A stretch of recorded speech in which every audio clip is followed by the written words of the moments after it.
And sometimes we have to accept failure as part of our life. And when failure happens, it doesn't mean that your life is over or you are incompetent.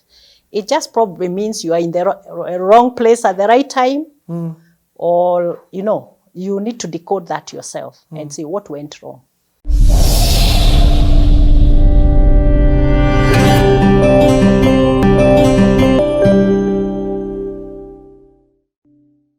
Yes.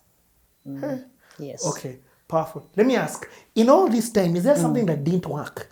I don't want this to sound like a superhero story that only has the fairy tale with all happy endings. And yet, guys are like, kwa ground vitu ni different. Yeah, because if you've read my book or my... I intentionally didn't read your book. You did not read? So that I can go back and read. Because if I read, I'll be biased and may not ask because I already know. So then I'll tell you something I've talked about in the book. Okay. And in 20... Okay, there were a series of events, and one of them was losing my mom in 2017. Because I think I would say that was one of the most tough moments for me. And that was because, my mom had become my best friend, my companion, my role model. She stayed with me here for 5 years. Here? Yes, before she died. Wow. Because she was unwell and she needed to be close because medical attention, and there was nobody at home to stay with her. So she came here. So we had become very close. But so unfortunately, how did that feel first and foremost? The good thing of you being able now to take care of your mom. Of my mom. At first, I was a bit confused. Because you remember the woman who was telling me, go and get that 50 cents, go bring my change. And now suddenly, I'm having to even tell her what to do. Now today we need to go to the doctor. Wow. Today you need to take this medication. Today you need to do this. At first I struggled a bit, and it's usually a very tough adjustment. And when I talk to my friends also, those who have gone through it, it's usually very difficult to live with that. That person who brought me up and who was so much in charge is now no longer in charge. I have to actually take care of them. Wow. It was tough, just adjusting to that reality. But it was okay, and she was happy because she would take her medication okay. She was okay for 5 years. But unfortunately, eventually, we lost her in 2017. So that was very painful. But at around the same time, something else happened. And that's when I separated from my husband, and then eventually divorced. And one of the things that you have to deal with in those circumstances, obviously, is ask yourself the tough questions. We've been together for 25 years. First of all, what has not worked? Why has it not worked? And is there something that I could have done differently? But I said, I will not walk out until I am sure there's nothing I can do to save the marriage. So, of course, when that happens, it comes with some difficulties, several adjustments. Remember, you have friends, you have family, you have children, you have church, there are too many stakeholders. You've integrated your... Yeah, because it's an integrated life. And you have to deal with the aftermath. So one of the things that bothered me was actually to ask myself, out of all the projects that I've successfully done, I see. So this one, imeniweza. How? I'm not used to failure. I'm an A student. Yeah, I'm an A student. Now am I scoring an E on this one? Let me tell you, that was difficult for me. Yeah, I can imagine. Yeah, but eventually I came to terms. And I came to accept that failure is failure. And sometimes we have to accept failure as part of our life.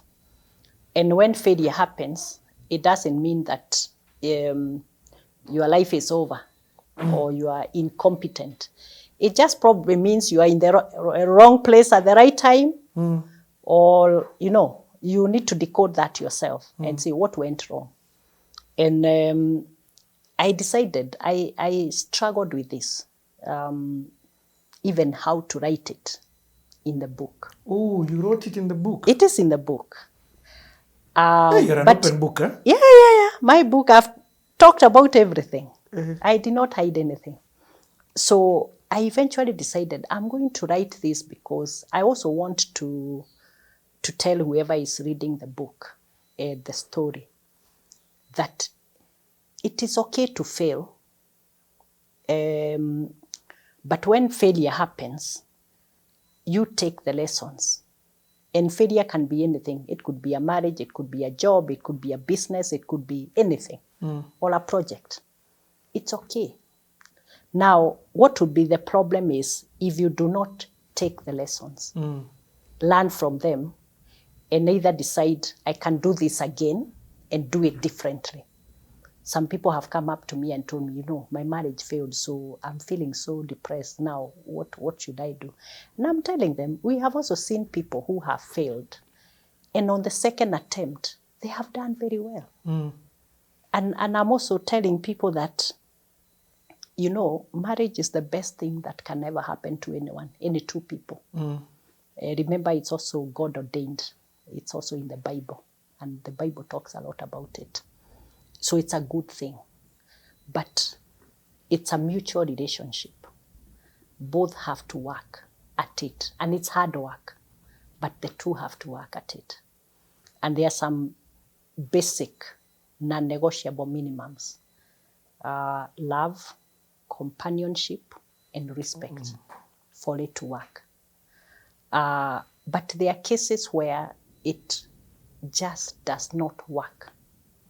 If the marriage is abusive, and this can be either way, it could be male or female, then it loses the prerequisites. It is okay to accept it is not working. And we have also seen cases of people getting maimed or even killed in marriages. And you're thinking, wow, this could have been arrested earlier if people accepted that there was a problem and acted on it. So we have to be very open and also remove the stigma that sometimes comes with a failed marriage, either way. Because sometimes, you find, your friends have disappeared, your relatives, no one wants to receive you in your house or in their house and all that. That happens all the time. Even and in I the church. think we need to remove that stigma from either separation or divorce. It's important. You've spoken and you've talked about marriage being God ordained, but I'm also aware that, especially in the context of the Kenyan church, yes, divorce is shunned upon. Yeah. So I've heard you talk a lot about God and how the church has played a big part in this. Did that affect you? Yes, because it was a very difficult decision for me, and that was also in the context of my faith. Should I or should I not? But eventually I said, well, in this circumstance, I will do what I need to do. Okay. Because I also don't want to bury my head in the sand like the ostrich and assume that everything is fine. So that's what I had to do. But it's not an easy decision. I can imagine. Yeah, because the church tells us it's a contract for life. But in some cases, it really does not work out that way. So I think we just have to take the reality as it is. Okay. Yeah. What have you done to get you to the point that you can even put this in your book? In fact, now, me and you are going to read that book. But for those of you who want to get the book, the description is in the link to buying the book is in the description. All the details are there. And we're going to have a conversation about the book, but I think it's just a nice, good point for me to interject and let you know that this book is available globally. So again, I'll come back to that. I'm cognizant that somebody just doesn't write about something unless they've healed from something. Yes. But I'm also cognizant, I'm also aware that I have a lot of people who are still stuck at this stage of heart, and it's not that they don't want to heal, and but they just don't know. You're How? talking 25 years. That's not. It's a long I'm at time. 10. I'm not even halfway you. Yeah. You know, a lot of what I've talked about in the book is about the resilience, because you know what resilience does. When you create that inner strength, you are able to deal with very difficult, especially the life events or the failures in life or the challenging environment. Like when I was growing up, it was not easy, but you develop that resilience and say, well, I have my eyes on that ball and nothing is going to stop me. So we have to create that inner strength and resilience and somehow find a way of loving ourselves despite the failure. Wow. Once we do that, that will propel us into that next phase of accepting things for what they are and moving on. And this also applies to death, for instance. You know, the death of my mom. It also took time for me to sort of like come to the reality that, oh, she's no longer in her room. She used to occupy one of the rooms here, and which I had built specifically for her in mind. Wow. Because she was not mobile at that time. So you almost feel like, I'm going to say hi, and then you realize, oh, she's not there anymore. So it takes time, but that is why we need to build that inner resilience in ourselves to deal with the situation. And then also, our faith sometimes also helps us a lot, because it also gives us that hope that everything will be okay. But you know, we also have to accept that, well, things being okay does not necessarily mean that we have no issues we are dealing with. We always have an issue we are dealing with. Otherwise, then we also lose the purpose of life. Imagine if every single day things were going the way you want, you know, you have nothing to worry about. I think it will be sort of a boring life. I don't right? mind that boring life. But it's not real. It will not happen. Yes, it's Yeah. So one day you wake up and you are like, wow, I'm short of cash. What do I do? The customer we had promised to pay has not paid me.